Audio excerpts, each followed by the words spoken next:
দেশ বিরোধী কোনো কর্মকাণ্ড যাতে কেউ করতে না পারে, মিথ্যা অপপ্রচার দিয়ে দেশের ভাবমূর্তিকে বিনষ্ট করার আমরা কিছু কিছু ঘটনা সাম্প্রতিক সময়ে আমরা দেখতে পাচ্ছি বিভিন্ন জায়গায় এবং বিভিন্ন মহল বিশেষের এই কর্মকাণ্ডটি হচ্ছে।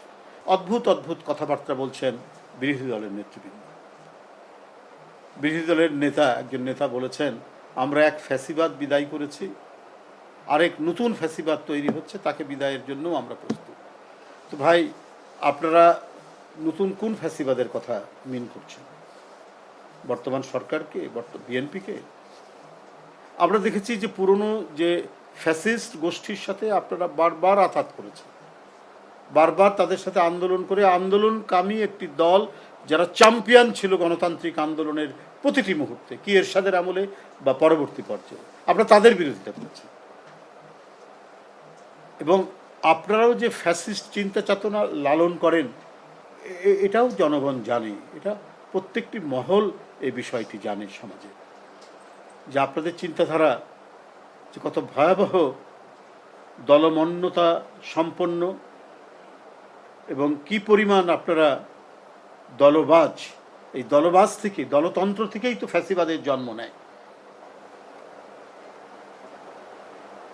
সেই পরিস্থিতি, সেই পরিণামগুলো আমরা দেখেছি আপনাদের বিভিন্ন কর্মকাণ্ডের মধ্যে, আপনাদের রাজনৈতিক আচরণের মধ্যে। গতকালও দেখেছি যে সাংবাদিকদের উপর আক্রমণের যে দৃশ্য আমরা দেখলাম, এটা তো ফ্যাসিবাদেরই নামান্তর।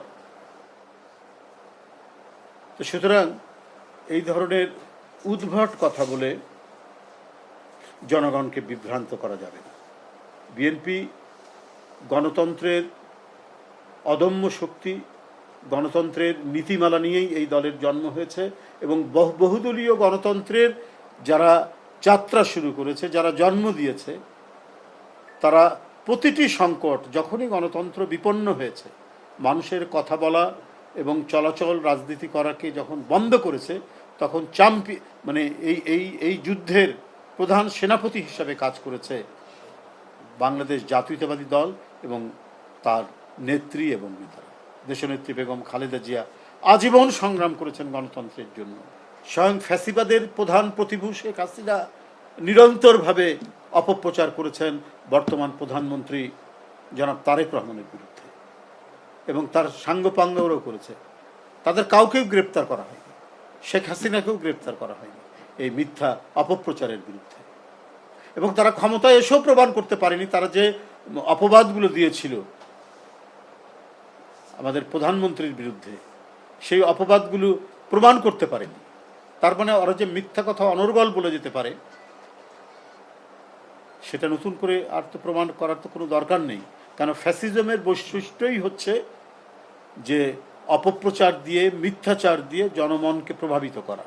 কিন্তু শেখ হাসিনা এটা করতে ব্যর্থ হয়েছে।